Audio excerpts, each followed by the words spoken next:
Eh bien bonjour, en fait voilà, je réponds à l'invitation qui a été faite cette année lors du Kundalini, du Festival européen de Kundalini Yoga à Janville en 2022, qui était une invitation sur la réflexion de l'après Yogi Bhajan, après les révélations sur Yogi Bhajan et le comportement qu'il fallait peut-être adopter à partir de cette nouvelle proposition de société qui pointe son nez. Et voilà, je trouvais que c'était intéressant de répondre à cette invitation. Comme je n'ai pas pu le faire lors du festival, je fais cette petite vidéo. Elle sera à votre disposition et vous en ferez ce que vous voudrez. Je suis donc Satari Amrit, photographe pendant 30 ans, Vincent Lucas de nom de photographe. Reporter, je me suis passionné pour l'anthropologie et la sociologie qui a toujours été le soutien, le support de mes reportages après coup souvent. Et j'ai observé du coup la société, j'ai 60 ans, donc à la fois de manière microscopique, macro, et micro et macro. J'ai vraiment eu les deux possibilités de faire du grand reportage et aussi bien d'être dans le cœur des habitants de cette planète pendant de nombreuses années sur des sujets très différents. J'ai aussi consacré beaucoup de temps ces 20 dernières années au bénévolat pour pas mal d'associations. Donc voilà, l'idée c'était que je partage un peu cette vision qui est la mienne, à la fois de reporter, d'anthropologue, et grâce à l'expérience que j'ai vécue au Festival européen de Kundalini Yoga, notamment en 2011, j'ai pu prendre en compte une chose qui m'avait échappé à l'époque encore, que la chose se voyait d'en haut vers le bas, donc j'ai pu me connecter à mon espace de conscience et revisiter complètement ma vision de la géopolitique en lui rajoutant une dimension cosmique. Donc je suis enseignant depuis maintenant 4 ans, je donne des cours de Kundalini et de Tantra, j'utilise beaucoup la musique. Voilà, donc faire un petit préambule comme ça. J'ai été certifié par Karta Singh en 2016, à l'époque où il a connu justement cette séparation avec Kariri. Donc je trouvais assez intéressant de pouvoir observer les deux phénomènes, à savoir le sien, celui de Karta, et celui de Yogi Bhajan. Et en fait, j'y trouve des similitudes que je vous expose là, dans la mesure où en fait, il y a un point commun dans l'histoire, c'est celui de faire tomber finalement cette icône qu'on avait mis sur un piédestal, aussi bien à un moment de Karta que de Yogi Bhajan. Or, il se trouve que j'ai étudié ces 10 dernières années les changements de civilisation, et que comme par hasard, l'ère du Verseau, le mot-clé, c'est la magie. L'âme qui passe à l'action, qui prend la commande du corps physique, et qui dit « Maintenant, moi, en tant qu'âme, je prends la responsabilité selon ma vision ». Alors que pendant l'ère du Poisson, les deux mots-clés principaux étaient idéalisme et dévotion. Les idéaux et la dévotion.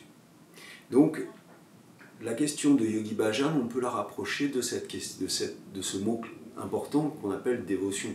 C'est-à-dire qu'en fait, d'une manière un peu générale, durant les 2000 dernières années, donc tous les 2000 ans, il y a un changement de pédagogie.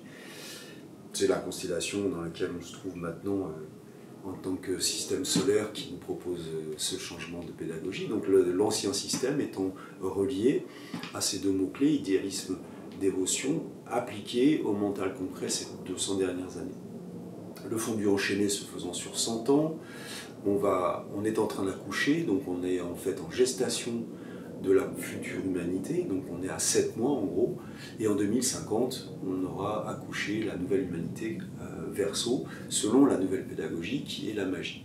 Donc on est encore un peu englué dans l'ancien système qui est en train de mourir, donc c'est un vieux assez sénile qui est en train de quitter la planète, mais qui est encore assez actif, qui donne encore des coups de canne, et dans ce temps-là, on a eu tendance à s'en remettre, c'est-à-dire à se soumettre ou à perdre notre souveraineté.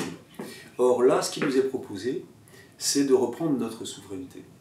C'est-à-dire de reprendre contact avec la notion de l'enseignement et de l'enseignant. Faire la différence entre l'enseignement et l'enseignant.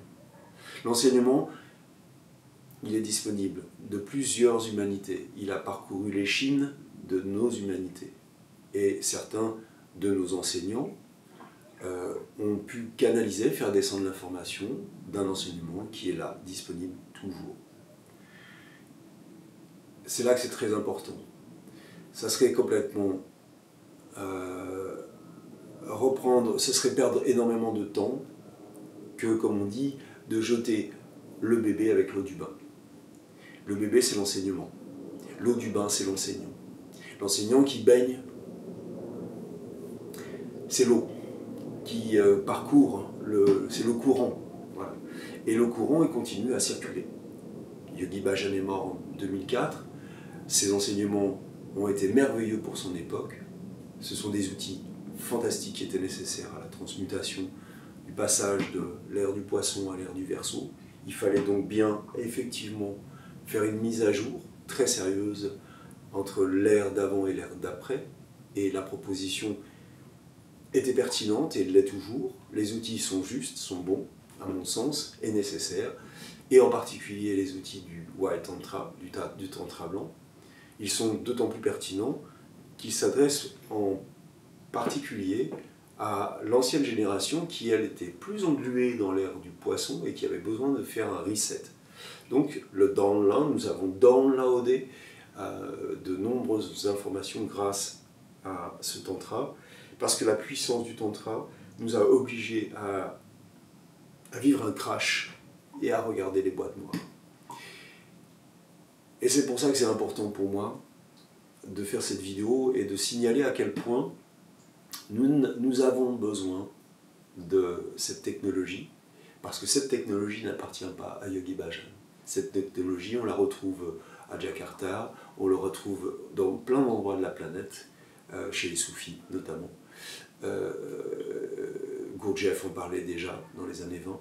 Donc il y a quand même un savoir qui est encore là, qui est contenu dans cette humanité, qui a pénétré notre société moderne, nous, les hommes de l'élément fer, du feu, hein, que nous représentons, et il a pénétré assez tardivement, puisque c'est arrivé dans les années 70.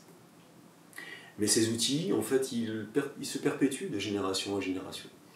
Donc si on s'arrête à l'idée que voilà, Yogi Bhajan est diffamé, enfin il y a des allégations qui font que son personnage perd sa stature de représentant,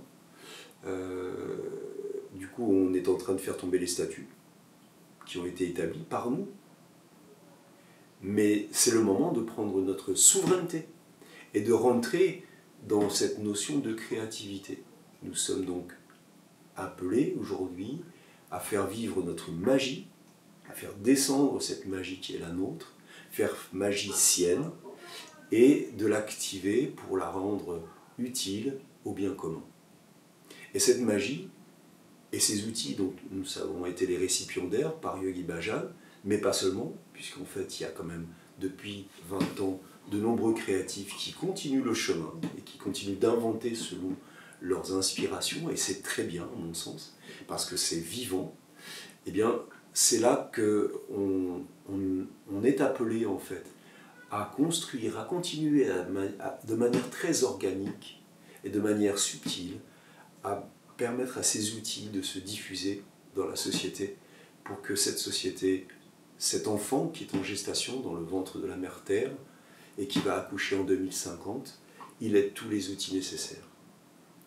Et donc ça serait quand même très dommage pour moi qu'on se prive à la fois de la puissance du yang que représente le tantra blanc, de la puissance des personnalités yang qui sont là aussi pour nous.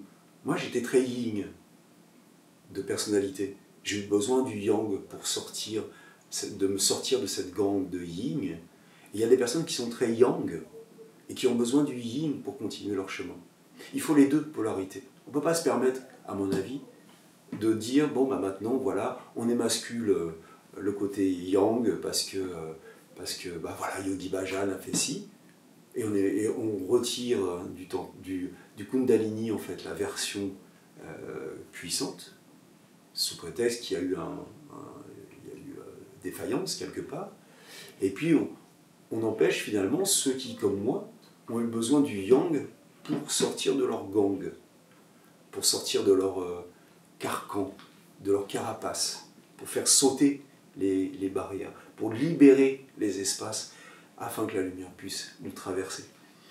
Et donc, j'avais envie de partager cette idée, que d'abord, l'enseignement et l'enseignant sont bien distincts, que l'enseignement reste de qualité, que la créativité est nécessaire, que des personnalités qui sont créatives doivent rentrer ou faire partie de la famille et de la Sangat. C'est indispensable pour que cette Sangat soit vivante. Que la structure hiérarchique qui était bien présente durant le temps du poisson s'estompe petit à petit pour donner une structure horizontale et organique, parce que c'est maintenant le temps du partage, de la coopération, de la collaboration intelligente, vivante, créative et joyeuse. Et puis pour finir, eh bien, soyons conscients que spiritualité, ça veut dire effectivement être connecté au divin, être connecté à l'ensemble, au global, avoir la conscience de la fonction qui est la nôtre en tant qu'humain, d'être entre les deux niveaux, c'est-à-dire entre le niveau terrestre, matière, et le niveau subtil, abstrait du cinquième règne, et bien aussi, mais c'est pas pour autant qu'on doit prendre les choses au sérieux, en fait. Les chamans que j'ai rencontrés, les plus subtils, les plus puissants, c'était des gens très joyeux. Il n'y a pas de raison que la spiritualité, on en retire le côté joyeux. On dit d'ailleurs en français de quelqu'un qu'il est spirituel, quand il fait rire. Et donc c'est là aussi que c'est important, c'est de revenir dans cette joie intérieure. Parce que c'est à partir de cette joie, de cette puissance qui émane de la joie, qu'il y a une manifestation. Et que cette joie contamine, et que cette joie contamine la planète, et qu'elle nous permet en fait petit à petit de mettre en place ce nouveau monde. Et ce nouveau monde, lorsqu'en 2050 il sera temps de le faire accoucher et de le mettre sur la table et de dire, voyez comme il est beau cet enfant, il aura tous les outils. Et ça sera magnifique.